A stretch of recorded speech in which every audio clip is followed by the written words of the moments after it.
Donc, je disais, donc c'est Genèse chapitre 3 que nous avons tous déjà lu. Genèse 3 et c'est à partir du verset 1er. Donc, Genèse 3, verset 1er. Or, le serpent était le plus rusé de tous les animaux des champs que Yahweh Elohim avait fait. Il dit à la femme, sûrement Elohim a dit, vous ne mangerez pas de tous les arbres du jardin. Et la femme répondit au serpent, nous mangeons du fruit des arbres du jardin. Mais quant au fruit de l'arbre qui est au milieu du jardin, Elohim a dit, vous n'en mangerez pas, et vous ne le toucherez pas, de peur que vous ne mouriez. Alors le serpent dit à la femme, vous ne mourrez pas, vous ne mourrez pas. Mais Elohim sait que le jour où vous en mangerez, vos yeux seront ouverts, et vous serez comme Elohim, connaissant ce qui est bon ou mauvais. La femme vit que l'arbre était bon pour la nourriture, bon à manger selon d'autres versions, qu'il était appétissant pour les yeux et que l'arbre était désirable pour prospérer.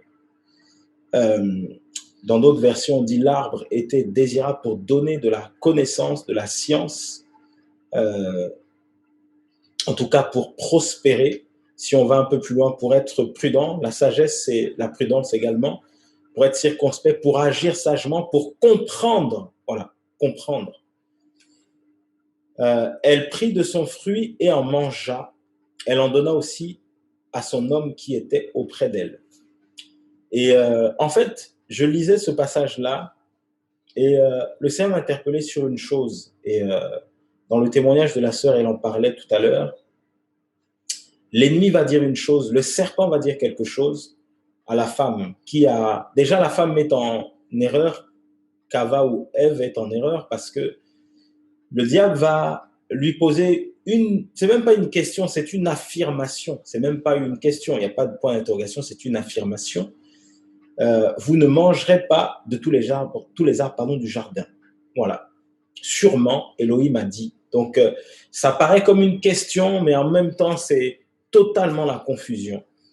La femme, étant dans cette confusion, va répondre et va rajouter à la parole du Seigneur qu'il avait donnée à Adam un peu plus haut, et elle va dire, vous n'en mangerez pas et vous ne le toucherez pas. C'est ce que le Seigneur nous a dit, d'après elle, de peur que vous ne mouriez. Et si on retourne un peu plus haut et que nous relisons voilà, les Écritures, le Seigneur va parler, alors un peu plus haut, quand il parle, c'est important de lire, hein, quand le Seigneur parle,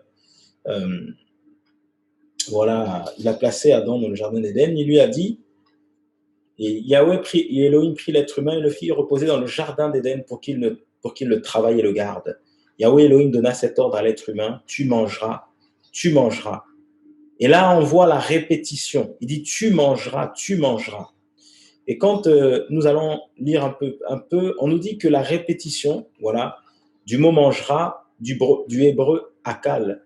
Et on nous explique que, voilà, à l'origine, voilà, dans les écrits hébraïques, donc hébreux, on nous explique une chose, c'est que dans les écrits hébraïques, la répétition des mots était utilisée pour accentuer quelque chose dans le texte.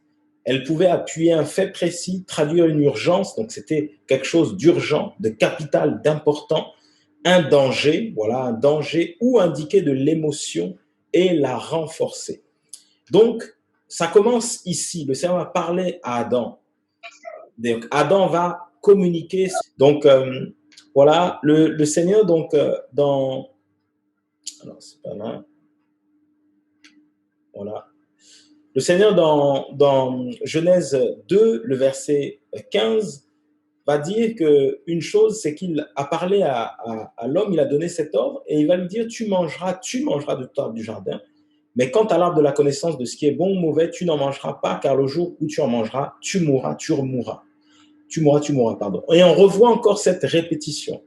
Et donc, le Seigneur va répéter, va parler une fois, une deuxième fois. Et là, ça nous renvoie à Job 33, 14, que je vais prendre juste après. Ça nous renvoie aussi au psaume 62. Donc, le Seigneur va parler une fois, une deuxième fois, parce qu'il voulait accentuer quelque chose. Il voulait attirer l'attention d'Adam par rapport au danger, par rapport à une information, un commandement, un ordre qu'il va donner à Adam. Et il va également expliquer à l'être humain, à l'homme, il va lui dire, le jour où tu en mangeras, tu mourras, tu mourras, tu mourras certainement. Il est en train d'accentuer. Donc ça, c'est la genèse de cette histoire, Adam avec le Seigneur. Et donc, Genèse 3, on nous explique que le serpent était le plus rusé. Donc, la ruse, c'est la malice, la ruse, c'est voilà, le caractère d'une personne qui veut obtenir quelque chose et qui utilise des moyens frauduleux, qui utilise le mensonge, qui utilise l'hypocrisie, qui utilise la dissimulation, la manipulation, le contrôle, qui utilise une manière pour soudoyer, pour obtenir quelque chose, mais de façon malhonnête. Et le serpent va utiliser la même technique. En fait, le serpent va copier, imiter, je ne vais pas dire copier, si copier, c'est une copie, une imitation. Il va imiter le Seigneur parce que Adam avait entendu ce discours du Seigneur de la répétition.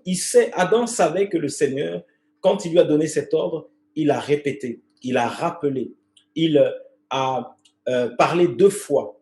Il savait que le Seigneur, quand il parle parle une première fois, une seconde fois pour confirmer. Et que va faire le serpent?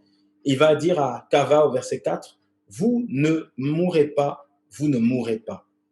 Et quand je lisais cela, ça m'a renvoyé au livre de Corinthiens, et c'est le livre je crois que c'est 2 Corinthiens 11, et je crois que c'est à partir du verset 14. Voilà, on peut prendre le verset 13-14. Car de tels hommes sont des faux apôtres, des ouvriers trompeurs qui se transforment en apôtres du Mashiach.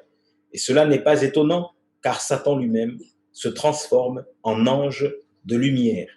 Voilà. Donc, le diable imite. On dit qu'il se transforme en ange de lumière. Donc, il va prendre l'apparence. Une apparence qui est trompeuse, une apparence qui est belle, une apparence qui donne la confiance. Le serpent était un animal que le Seigneur avait créé, voilà, dans la Genèse. Et le diable va prendre l'apparence du serpent, un animal que Adam avait nommé, parce que lorsque le Seigneur a amené les animaux vers Adam, quand vous êtes dans la Genèse, le Bereshit, c'est Adam qui va nommer les animaux. Donc, il va prendre une apparence d'un animal qui était familier à Adam et à Kava, à Ève dans le jardin. Et donc, il va s'approcher. Donc, Ève n'avait pas peur parce qu'elle connaissait le serpent. Elle avait déjà vu un serpent. Sauf que ce serpent était particulier parce qu'il parlait. Particulier parce qu'il va lui poser une question qui était en même temps une question, en même temps une affirmation qui va créer le trouble.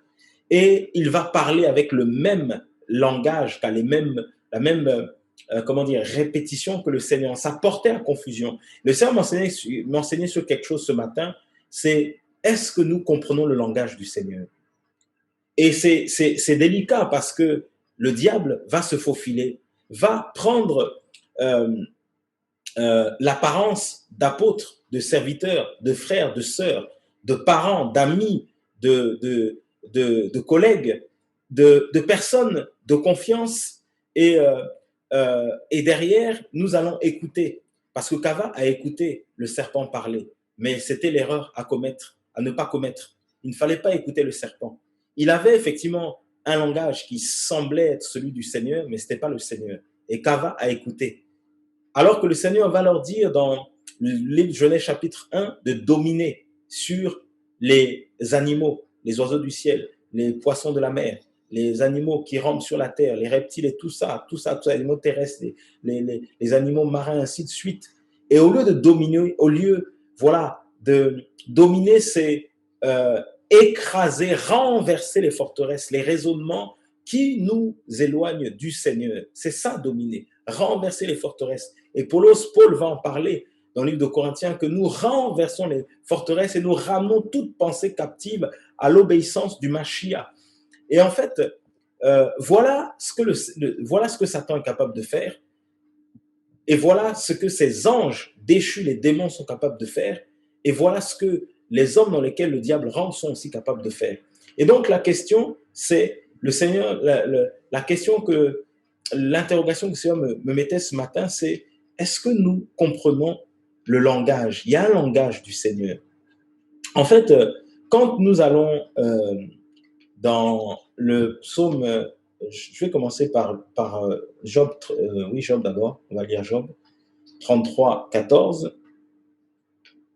Le Seigneur va dire, au travers de Job,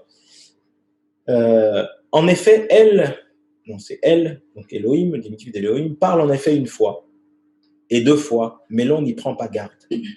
Donc, le diable va simplement singer, imiter, copier la manière de faire du Seigneur.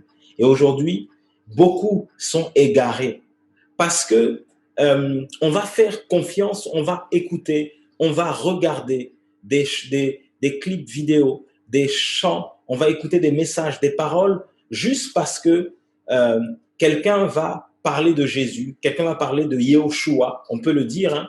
Voilà, aujourd'hui, moi j'entends souvent ce discours et c'est vrai que, frères et sœurs, c'est important aussi de se recadrer, de faire attention à notre manière de parler. Nous allons des fois partir en se disant oui, mais moi je suis dans le message. Je vous assure, quand vous parlez comme ça à quelqu'un qui a entendu parler du Seigneur, mais qui ne vous côtoie pas forcément, des fois ça fait sectaire. Frère, tu es dans le message, mais quel message? C'est le message, c'est la Bible, c'est la parole. Donc, des fois, il est plus préférable de dire aux gens, est-ce que tu connais la parole du Seigneur, la Bible? Tu connais Yehoshua, tu connais Jésus? Je pense que c'est plus simple. C'est même pas je pense, c'est quand on lit les Écritures, eh bien, en fait, Paulos va parler des Saintes Écritures, va parler de la bonne nouvelle, de l'Évangile, ainsi et les autres apôtres et le Seigneur lui-même, l'Évangile du royaume, parce que des fois, ça porte à confusion et, euh, et, euh, et des fois aussi, c'est preuve aussi d'orgueil, c'est preuve aussi, voilà, de création d'un autre système. Parce que, comme me disait quelqu'un dans une assemblée qui nous avait visité, qui disait, voilà, mais dans votre manière de parler, des fois, on sent comme s'il y a de la prétention, il y a de l'orgueil, et on pense que vous pensez que il n'y a que vous qui avez la vérité, en fait. Et en fait, la vérité, c'est une personne qui s'appelle Yehoshua. Donc, personne n'a la vérité, puisque la vérité, c'est Yehoshua. Personne ne peut emprisonner la vérité, ne peut emprisonner Yehoshua, parce que c'est lui qui est la parole, c'est lui qui est la vérité. Et d'ailleurs, le Seigneur, au fur et à mesure que nous avançons avec lui, il nous fait comprendre que nous disons que des fois nous sommes sortis des systèmes, mais nous créons encore d'autres systèmes. Nous disons que nous aimons le Seigneur, que nous avons la parole, mais dans nos manières de faire, dans nos manières de parler, dans les fruits que nous manifestons, en fait, nous sommes dans une démarche où, en fait, ceux qui nous observent, parce que nous sommes une lettre lue, connue et lue de tout le monde, ceux qui nous observent de loin, qui voient les fruits, et ben en fait, ils voient plutôt le contraire de ce que nous prêchons, le contraire de ce que nous disons. Et en fait, quand nous nous asseyons, le Seigneur nous pose cette question, mais est-ce que vous comprenez mon langage?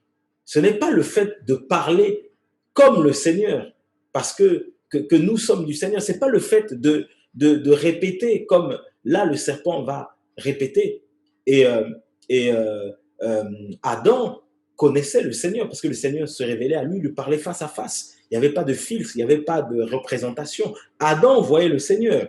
Adam parlait avec le Seigneur. Le soir, le Seigneur se manifestait à lui quand Adam est tombé dans Genèse 3, à la suite de cette chute avec le serpent. Le Seigneur est venu, donc ils se sont cachés. Il va leur dire, mais Adam, où es-tu? Pourquoi vous vous êtes cachés, tout ça? Où es-tu? Et il va avouer qu'il a mangé le fruit et qu'il s'est éloigné du Seigneur, qu'il est tombé, il a désobéi. Donc, en fait, ce n'est pas le fait de parler comme le Seigneur. C'est pas ça le plus important. Mais le plus important, c'est de se rassurer que que je suis dans le Seigneur, que le Seigneur m'agrée, que le Seigneur me connaît, que le Seigneur ne me dira pas arrière de moi, homme ou femme d'iniquité, je ne t'ai jamais connu. Oui, mais j'ai cité ton nom. Oui, mais j'ai prié en ton nom. Oui, mais je me suis fait baptiser. Oui, mais j'écoutais, je me connectais le mercredi à 21 h, le dimanche à 11 h, le dimanche à 10 h, le vendredi à 21 h, à 22 h, à 23 h. J'étais tous les jours dans telle assemblée. Quand il y avait un programme, j'y allais. Quand il y avait des réunions de réveil, quand il y avait des évangélisations en plein air, j'étais là. Quand il fallait crier dans les rues, j'allais crier dans les rues. Voilà, ce n'est pas tout de parler comme le Seigneur.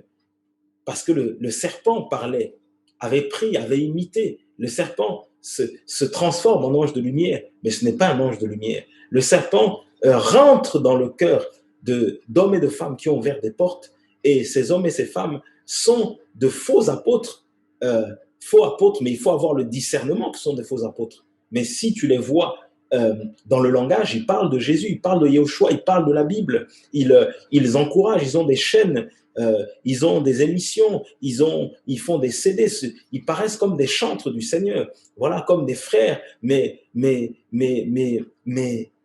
au fond, les fruits montrent que ce ne sont pas des frères, ce ne sont pas des sœurs, ce n'était pas le Seigneur qui parlait, mais c'était le serpent qui parlait à Cava. Et elle s'est fiée juste au fait que le Seigneur parle une fois, une deuxième fois. Et ce que la parole dit, mais l'on n'y prend pas garde. Oui, on a entendu, mais est-ce qu'on a compris?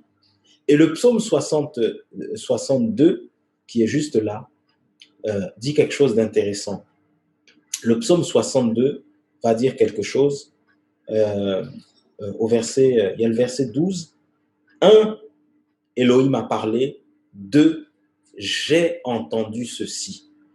En fait, on comprend que le Seigneur va parler 2 fois. Pourquoi? Il nous parle une première fois pour que nous puissions voilà, savoir que le Seigneur qui parle. La deuxième fois, frères et sœurs, c'est pour qu'on puisse comprendre le message du Seigneur. Et quand vous lisez tout ce chapitre, vous allez comprendre que le Seigneur était en train de parler de la confiance en Elohim. Et en fait, nous saisissons que les hommes nous parlent d'une certaine manière. Les soi-disant hommes du Seigneur parlent d'une certaine manière. Le diable nous parle aussi. L'éducation que nous avons reçue, que ce soit à l'école, que ce soit par nos parents, nous parle aussi. Les informations nous parlent. Les songes, nous recevons des songes, nous avons des visions, nous avons tellement de choses, tellement d'informations, tellement de choses que nous recevons. Les amis nous parlent, les parents nous parlent, la famille nous parle.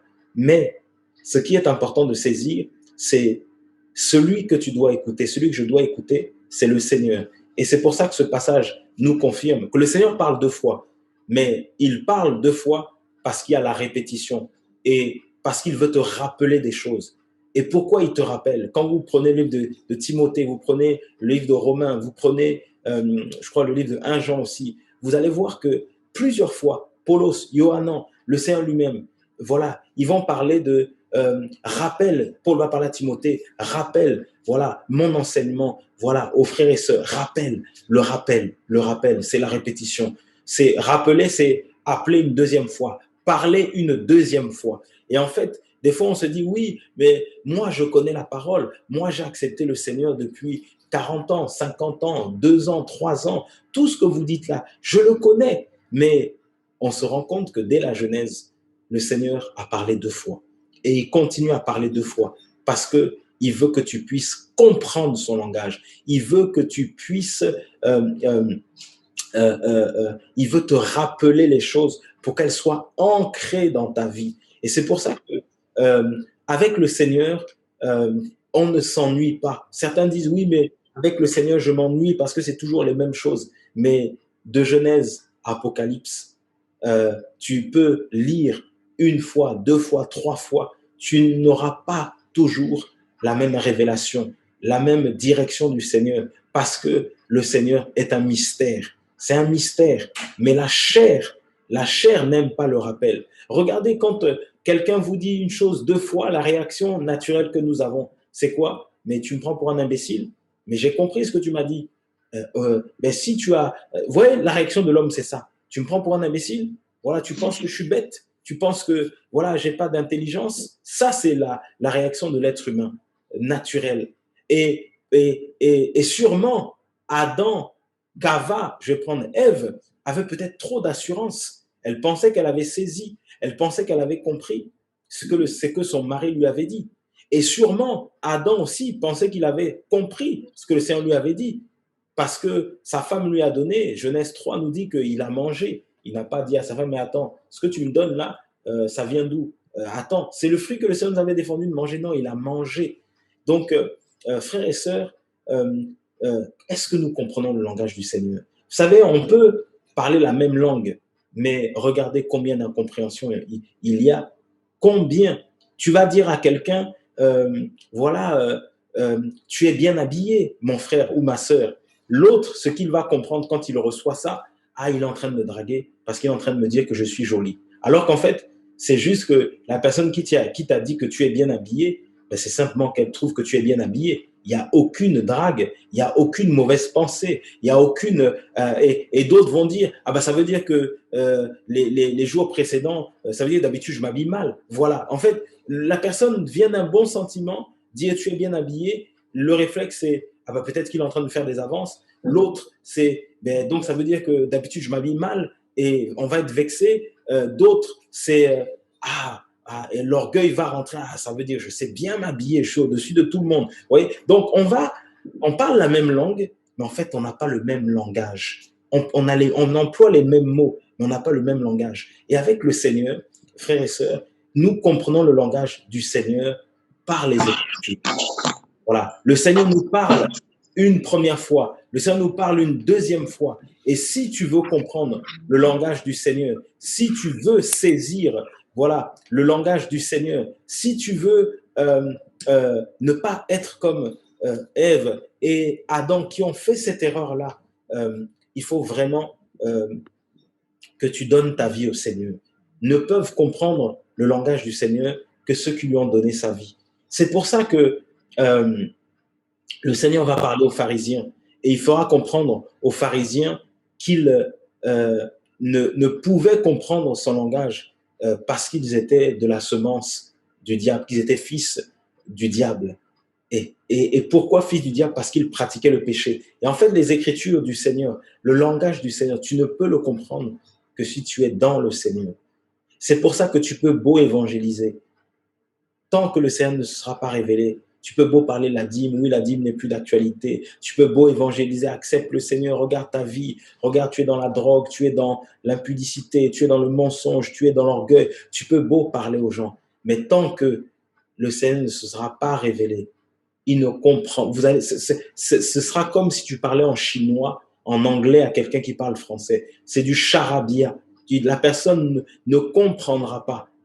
Elle ne saisira pas. C'est pour ça que les pharisiens ne comprenaient pas le Seigneur. Les pharisiens ne comprenaient pas les apôtres. Ils vont les fouetter. Ils vont les mettre en prison. Dans le livre de Actes, je crois chapitre 3, lorsque Yohanan, Jean et Pétros, Pierre vont à l'heure du temple à la prière, qu'ils prient pour cet handicapé, cet homme qui était paralysé, qui se lève, voilà, ils vont prier pour lui, il va se lever. Et comment vont réagir les pharisiens? Comment vont réagir ces prêtres-là qui étaient là, qui, eux, avaient toute la connaissance, en tout cas scripturaire, avaient juste la Torah. Ils vont se rebeller en disant, mais on ne comprend pas pourquoi est-ce qu'il est guéri? Pourquoi vous avez parlé du Seigneur quand le Seigneur va guérir les gens pendant le Shabbat, au lieu que les gens soient en train de bénir le Seigneur comme cet aveugle né de naissance, voilà, un livre de Jean, voilà, on va le tacler, voilà, le persécuter, on va attaquer cet aveugle-là, né de naissance, on va attaquer ses parents, tout ça, et parce que on ne comprend pas le langage du Seigneur. Et c'est pour cela que c'est important, frère, de ne pas se... on peut connaître les Écritures de haut en bas, on peut aller de Genèse à Apocalypse, connaître les versets, les mémoriser, tout ça, avoir des révélations, avoir... mais comme dit les Écritures, même si je parlais toutes les langues des anges, si je n'ai pas l'amour, si je n'ai pas Yahushua, je suis une cymbale qui retentit, un airain qui résonne. Voilà. Donc, je ne suis rien parce que je n'ai rien compris. Je ne comprends pas le langage du Seigneur. Et c'est pour ça que regardez tout ce que l'ennemi va amener. On va faire comprendre aux gens que aujourd'hui, il y a des vêtements unisexes. Voilà, que tu sois homme ou femme, vous pouvez porter les mêmes choses. Et il y a des magasins de plus en plus avec des vêtements unisexes. C'est pas homme, c'est pas femme, c'est un homme et une femme peuvent porter. Et quand on regarde ça, ça paraît anodin. On se dit, ah ben oui, c'est bien finalement, ok, on aura plus. Et puis, c'est pas forcément des jupes qui peuvent être portées par des hommes et des femmes, c'est des habits classiques. Mais derrière ça, il y a un message. Il y a un message. Le message du genre qui est à la mode aujourd'hui et à la mode. Donc, c'est pour les gens de ce monde, quand voilà, tu commences à dénoncer cela, on dit oui, mais tu n'es pas tolérant, tu n'es pas à la page, tu n'es pas. Ça, c'est les anciennes générations. Là, on est dans les nouvelles générations. Et derrière, il y a l'homosexualité qui est véhiculée. Derrière, il y a la. Comment on dit ça, le transgenre qui est véhiculé. Derrière, il y a le lesbianisme qui est véhiculé. Derrière, il y a voilà, moi je ne suis ni homme ni femme. Voilà, je ne me reconnais pas dans ce côté binaire où tu es homme ou tu es femme. Qu'est-ce qui dit que je suis un homme? Qu'est-ce qui dit que je suis une femme? Non, je ne me reconnais pas dedans. Donc, vous voyez, et quand tu prends les Écritures, le Seigneur dira qu'il a créé l'homme et la femme. Voilà ce que les Écritures disent. Et d'ailleurs, les attributs que tu as, corporels, biologiques, tu as un sexe masculin, un sexe féminin que le Seigneur t'a donné, tu as une poitrine, tu es une femme, mais tout ça, tu peux beau le nier, mais ton propre corps te parle à toi-même. Voilà. Et ça, même étant dans le Seigneur, il y a des messages qui sont véhiculés, que le diable cherche à faire rentrer. Et quand tu n'as pas donné ta vie au Seigneur, quand tu n'es pas ancré dans le Seigneur, quand tu ne demeures pas dans la présence du Seigneur, et ben en fait, tu ne comprends pas le langage du Seigneur. Et tout ça, ça vient t'embrouiller. Et c'est comme ça qu'Ava était embrouillé. Vous savez, on a lu tout à l'heure, la répétition, c'est aussi pour faire appel, pour marquer quelque chose, marquer une urgence, marquer un danger. Et comme nous avons lu, et je vais le reprendre vraiment pour qu'on voit cet aspect-là, parce que quand j'ai lu ça, ça m'a touché. En fait, quand nous relisons cela, Genèse 3, là, il y a un point qui m'a interpellé.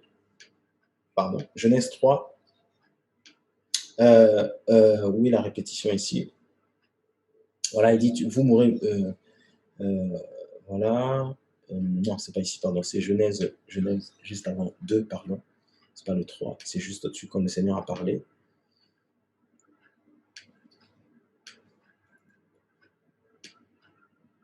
Alors, c'est juste au-dessus. Voilà. Voilà, tu mourras, tu mangeras ici. On nous dit c'est pour marquer, traduire une urgence, un danger ou indiquer de l'émotion. Voilà aujourd'hui comment l'ennemi travaille. L'émotion. Aujourd'hui, oui, mais le frère m'a blessé. Oui, mais le frère m'a fait ceci. Oui, vous n'avez pas d'amour. Oui, voilà, vous n'êtes pas tolérant. Oui, voilà, vous êtes comme ceci, comme cela. Oui, vous êtes extrémiste. Oui, dès que voilà, l'ennemi va parler pour aller susciter de l'émotion. Et aujourd'hui, regardez, oui, on va faire de la mode rap, de la louange rap parce qu'on veut toucher les jeunes. C'est-à-dire qu'on va aller chercher les émotions. Et personnellement, quand j'ai accepté le Seigneur, c'est une musique que j'aimais beaucoup avant d'accepter le Seigneur. Et quand j'arrive dans le Seigneur, je vois effectivement qu'il y a du rap chrétien. Je dis, ah ben c'est super ça. Et en fait, et après, on a fait même des chants comme ça où on parlait de Jésus, tout ça, avec en rappant tout ça, des chants, tout ça. Et derrière, en fait, on se rend compte que si le Seigneur ne te visite pas, en fait, tu restes dans cette façon de s'habiller, dans cette façon de parler, dans cette façon d'être que malheureusement le monde va véhiculer. Oui, voilà, on va, voilà, Paul disait, j'ai été barbare avec les barbares, j'ai été juif avec les juifs, ainsi de suite, voilà. Et donc, comme certains ont fait là, il y a quelques années, on va mettre des piercings, on va se tresser les cheveux, ainsi de suite, des garçons, voilà, ou femmes, on va s'habiller avec des jeans déchirés, tout ça, parce qu'on habite en Hollande et que là-bas, il y a beaucoup de drogués, c'est comme ça que sont les jeunes. On va aller susciter l'émotion. Le Seigneur n'est pas dans les émotions. Oui, voilà, la présence du Seigneur est là. Il y a une prophétie là. Le Seigneur est là. Et puis, tout le monde est en train de crier tout ça. Voilà, il y a une sœur témoin ou des frères témoins, tout ça, ça commence à tomber par terre, à rouler, ça commence à rigoler, ça commence tout ça. Et derrière, nous pensons que le Seigneur est là. Et quand il y a le silence, quand il y a un frère qui partage un enseignement où il n'y a pas forcément de cris, où on dit le Seigneur n'est pas là. Frère, l'ennemi travaille comme ça. Quand on va voir des chants de louange où ça bouge là, toute l'assemblée est en sueur, tout ça, c'est la danse, c'est tout ça, tout ça. Et puis là, on dit, ah, il y a la présence du Seigneur, la présence du Seigneur, l'émotion, l'émotion. Quand on va voir un frère en train de chanter, en train de pleurer, là on se dit, ah, il y avait la présence du Seigneur parce qu'il pleurait. Frère, même les chants de Céline Dion font pleurer les gens. Même les chants de Johnny Hallyday font pleurer les gens. Même les chants, voilà, je sais pas quel, R. Kelly ou je sais pas qui là, sans les citer, tous ces gens-là, les chants du monde font pleurer les gens. Vous regardez même des films, des fois, il y a des mélodies là. Même si on est chrétien, tu vas regarder un reportage, on va mettre une musique là bien mélancolique, tout ça là, parce que c'est un reportage sur les meurtriers, on met des musiques un peu compliquées, ou un reportage sur des enfants violés, tout ça, ou en tout cas, un reportage sur des choses tragiques, tout ça, ou des attentats, on met une musique, tu commences à pleurer. Est-ce que ça, c'est la présence du Seigneur? C'est parce que l'être humain est un être émotif, tout simplement. Nous avons des émotions, des sentiments. Vous voyez? Et l'ennemi a joué sur ça. Quand il a parlé à Kava, regardez, hein, ça me vient pendant que je parle. Il n'a pas parlé à l'homme parce que l'homme, le mal, l'homme n'est pas est moins émotif que la femme. Les émotions, c'est généralement c'est une image parce que l'être humain, l'homme mâle est aussi émotionnel. L'être humain en général est émotionnel. Mais le côté où il y a plus de sensibilité, plus, voilà, j'ai parlé de sensibilité en tout cas, de perception, ben, c'est la femme. Et le serpent n'a pas été voir l'homme parce que l'homme, il savait que ça n'allait pas passer. Mais il est allé jouer sur les émotions avec Ève, avec Kava. Et il savait qu'en ayant Kava, et il allait avoir Adam. Il savait, parce que c'était sa femme. Et parce qu'il faisait une seule chair. Et il savait. Et il a joué donc, il a appuyé sur les émotions. Il a appuyé dessus. Et regardez aujourd'hui la société. Vous regardez les pubs à la télé, c'est les émotions. Les pubs qu'on voit, les chocolats, la nourriture, les voitures, tout ça, c'est les émotions. On va attiser tes émotions avec des images, avec des couleurs. Regardez les pubs, regardez le marketing. C'est beaucoup de couleurs vives, beaucoup de choses qui flashent parce qu'on veut appeler à ton subconscient, à ton inconscient. On veut appeler à tes émotions, à tes sentiments. On va voilà, faire des choses pour flasher, pour appâter, pour attirer. Voilà, et des slogans, des mots, des phrases, des choses voilà, qui vont toucher l'émotion. Et aujourd'hui, malheureusement, quand on regarde aussi les prédicateurs, quand on regarde aussi la soi-disant église, on va faire des photos où on va mettre, ça va être faux, bien là, changer, modifier, on va mettre des filtres, tout ça. Ça fait appel à quoi? Aux émotions. On va embellir la salle, on va mettre des fauteuils, je ne sais pas comment, on va mettre des pots de fleurs, on va faire des plateaux studio parce qu'on a une chaîne YouTube ou une chaîne voilà, physique, on pensait qu'on passe à la télé, donc on va embellir tout ça. Ça fait appel à quoi? Aux émotions. Et voilà comment le diable travaille. Voilà comment l'ennemi travaille. Voilà, on va utiliser les logos, des machins, des logiciels, tout ça pour la perfection. On va vouloir à ce que, voilà, on va faire passer des auditions aux soi-disant chantres, parce qu'il faut que quand ils chantent, que ce soit artistique, que ce soit, voilà, professionnel, tout ça, ça fait appel à quoi? Aux émotions, à l'émotion. Voilà. Et quand toi, tu vas écouter ça, quand toi, tu vas aller là-bas, tu vas t'asseoir. Ah, j'étais assis, je me croyais dans une salle de cinéma, c'était confortable, les émotions. J'ai vu, comme j'étais dans un programme là, il y a quelques années, j'allais par curiosité, je savais très bien que ce qu'il prêchait n'était pas bon, je suis allé par curiosité, et à la fin, voilà, quand tu écoutais le message, tu te disais, bon, ça va, et à la fin, j'écoute, voilà, un des prédicateurs qui va dire, voilà, je ne citerai pas son nom, c'est quelqu'un de connu vraiment, et un des prédicateurs qui était là va parler de cet homme qui est connu ici en France et dans le monde entier, va dire, voilà, quand je viens en France, ce pasteur-là, c'est l'un des pasteurs qui est mieux habillé. Je vous assure, ça a cassé, même pour ceux qui n'étaient pas éclairés, ça a cassé tout le message. Et on voyait bien que ça avait flatté l'ego de ce pasteur-là parce que on voyait sa réaction. Mais il n'y a même pas eu de frère, arrête. Il n'y a même pas eu de recadrage. Mais c'était des sourires, on prenait ça à la rigolade. Mais frère, on n'est pas là pour rigoler. Et ça, c'est quoi? C'est les émotions. Et quand on balance des choses comme ça va attirer qui? Les frères, les sœurs, voilà, qui vont porter leur regard sur le pasteur en question, comme deux jeunes sœurs qui sortent d'une assemblée qui disent « Ah, on est allé là-bas, le pasteur était frais, il est frais là, le pasteur. » Donc, vous allez assembler pour aller regarder le pasteur et vous sortez en disant « Le pasteur est frais. » Donc, voilà, c'est un poisson, quoi, il est frais. Voilà, donc on va convoiter, admirer, ou la sœur là vraiment, je suis là, la sœur qui chante, waouh, voilà, et voilà les émotions. Et on sort de chez soi, on se parfume bien comme il faut, on s'habille bien comme il faut, voilà, on dit c'est pour le Seigneur parce que voilà, il faut être propre devant le Seigneur. On peut être propre, c'est pas le souci, mais quelle est réellement ta motivation? Et qui met ces messages-là? C'est le serpent, le diable, voilà, le serpent ancien, qui va rappeler ces choses, qui va ramener ces choses. Voilà, tu étais dans le monde comme ça, il va te répéter pour que tu reproduises, pour que tu restes dedans. Voilà. Et c'est quoi? Les émotions. Donc l'ennemi, voilà, arrive à nous emprisonner, à faire que nous passions à côté du langage du Seigneur à cause des émotions. Les émotions. Voilà. Et c'est comme ça qu'Ava est tombé, c'est comme ça qu'Adam est tombé. Et donc, frères et sœurs, est-ce que je comprends le langage du Seigneur? Quand le Seigneur me parle, il parle une fois, il parle une deuxième fois. Est-ce que je comprends son langage? Est-ce que je comprends comment le Seigneur parle? Et c'est pour ça que, vous savez, au fur et à mesure que on marche avec le Seigneur, on avance.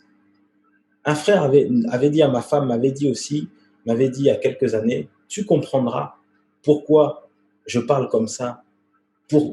Non, il avait dit, vous comprendrez ce que c'est que servir le Seigneur, ce que c'est que l'œuvre. Et ma femme lui disait, mais pourquoi tu dis ça? Il lui a dit, tu verras, tu comprendras dans quelques années. Et avec du recul, il me parlait aussi à moi. Et je vous assure qu'au fur et à mesure qu'on avance, on comprend pourquoi, des fois, ce frère ou d'autres frères sont tellement durs. Des fois, on se dit, oui, mais ils n'ont pas d'amour. Oui, mais voilà, c'est dur comment la manière dont il a répondu à l'autre, la manière dont il a recadré publiquement. Non, frères et sœurs, c'est parce que celui qui joue avec nos émotions, c'est le diable. Le Seigneur n'est pas dans les émotions. Le Seigneur n'est pas dans les sentiments. Le Seigneur n'est pas là à regarder, voilà, tu es comme ceci, comme cela, on est du même pays, on est de la même ville, on est, je sais pas moi, on parle la même langue, voilà, tout ça. Le Seigneur ne regarde pas ça. Oui, tu es celui qui prie le plus, celui qui partage le plus, celui qui reçoit le plus de révélations. Le Seigneur n'est pas dans ces choses-là. Et au fur et à mesure qu'on avance, le Seigneur montre que, voilà, c'est important de comprendre le langage du Seigneur. Le Seigneur ne nous demande pas d'être amis avec tout le monde parce que c'est pas le message du Seigneur. Le Seigneur nous dit d'aimer. Il dit aimez-vous les uns les autres. Aime ton prochain comme toi-même. C'est ce que le Seigneur dit. Maintenant, ce que nous lisons, ce que nous avons lu dimanche, il y a un passage qu'on a lu. Ce passage est clair. Ce passage nous dit c'est Paul qui parlait, je crois, à Timothée, qui va lui dire de rechercher la justice, la paix, avec ceux qui invoquent le Seigneur d'un cœur pur. Donc là, le Seigneur met un point, il pose un point, recherche la justice, la paix, avec ceux qui recherchent le Seigneur d'un cœur pur. Ça veut dire, quand les gens n'ont pas un cœur pur, ne recherche pas le Seigneur avec eux. Tu ne peux pas, d'ailleurs, vous ne priez pas le même Seigneur, donc tu ne peux pas t'associer avec eux. Tu ne peux pas rechercher, tu n'auras jamais la paix, la justice d'Élohim. Tu n'auras jamais le royaume du Seigneur avec des hommes et des femmes qui ne le recherchent pas d'un cœur pur. C'est pour ça, comme disait la sœur tout à l'heure, quand le Seigneur te demande de sortir d'un endroit, il faut sortir. Il faut sortir. Quand le Seigneur te demande de te séparer de certains frères, de certaines sœurs, il faut te séparer. Quand le Seigneur te demande de parler à tel frère, parler à telle sœur, parce que ça suffit, le Seigneur en a assez, mais il faut parler. Et que tu l'acceptes, que tu ne l'acceptes pas, que tu sois content ou pas content, eh bien, c'est pas le problème du Seigneur d'ailleurs. C'est ton problème. C'est à toi, c'est à moi de régler mon problème, ma vie avec le Seigneur. Mais quand le Seigneur parle, et ce qui est merveilleux dans l'amour du Seigneur, c'est qu'il te parle durement, mais derrière, il te dit que mon enfant, si tu veux sortir de là, voilà la sortie. Je t'appelle à ça. Viens à moi, je vais t'aider. Mais le diable arrive, lui, quand il parle, c'est pour menacer, c'est pour effrayer, c'est pour faire peur, pour mettre dans la confusion. Le Seigneur ne met jamais dans la confusion. Le Seigneur, c'est important, frère. Tu veux comprendre le langage du Seigneur, alors saisis une chose.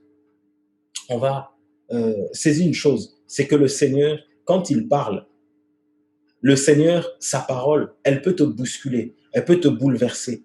Mais derrière la parole du Seigneur, il y a toujours la paix. Derrière la parole du Seigneur, il y a toujours sa main qu'il tend pour te sauver. La seule chose, le seul moment où le Seigneur ne pourra plus te sauver, c'est il t'aura fait, il te rappellera, lorsque ta vie sur terre sera terminée, lorsque voilà, le Seigneur aura décidé que ta mission sur terre est terminée, c'est à partir de ce moment-là, malheureusement, il ne pourra plus te tendre la main. Mais tant que tu vis, tant que tu es sur terre, le Seigneur te tend la main et il te demande, il t'appelle, il appelle toute âme à voilà, se repentir, voilà, à ce que toute âme soit sauvée. Mais ça, c'est pendant que tu es en vie. Quand ta vie sur terre est terminée, c'est trop tard. Mais c'est vraiment important, voilà, de saisir ça. C'est important. Voilà. Et c'est là qu'on reconnaît aussi ce qui vient du Seigneur, on comprend le langage du Seigneur et on comprend ce qui ne vient pas de lui. C'est vraiment important, voilà, de le saisir. C'est à ce moment-là qu'on comprend ce qui vient du Seigneur et ce qui ne vient pas, voilà, du Seigneur. C'est à ce moment-là.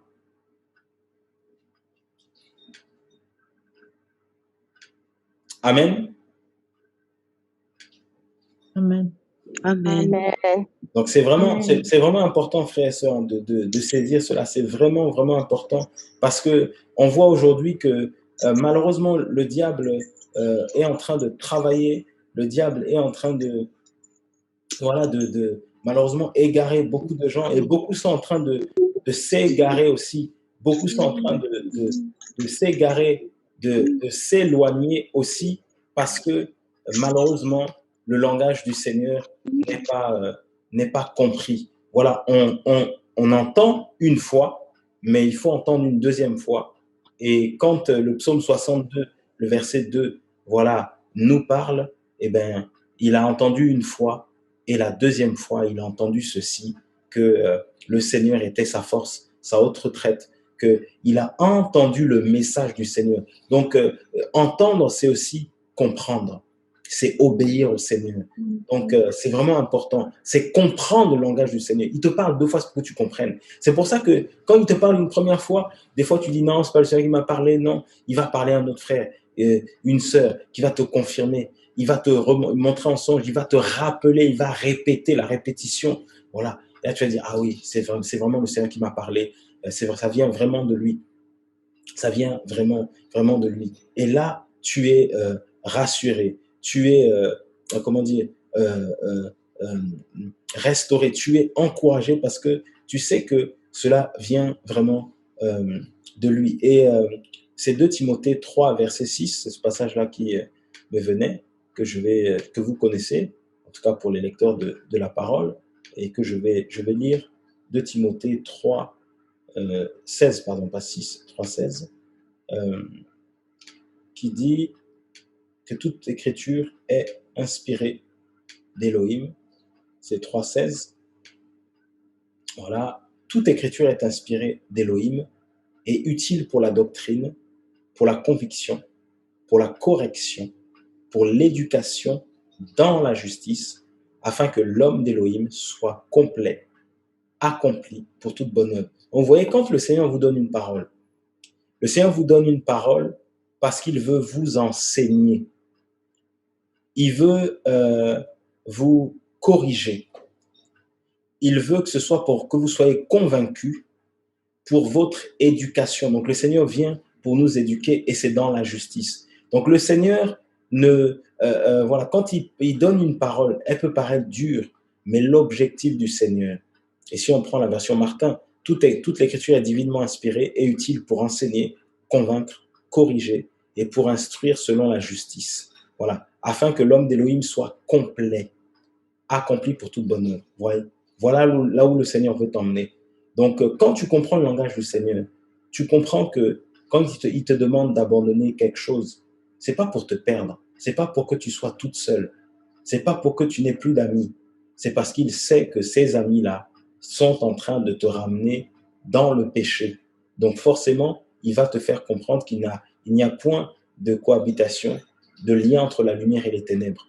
Il va te faire comprendre que 1 Corinthiens 15, les mauvaises compagnies corrompent les bonnes mœurs. Tu peux avoir les meilleures attitudes, les plus bonnes mœurs par rapport à la parole, mais si tu côtoies des gens qui marchent dans le péché, à un certain moment, tu vas être contaminé.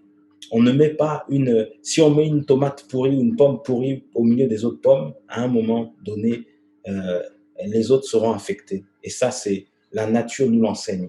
Voilà. Donc, voilà, frères et sœurs, c'est important. Vous voyez comment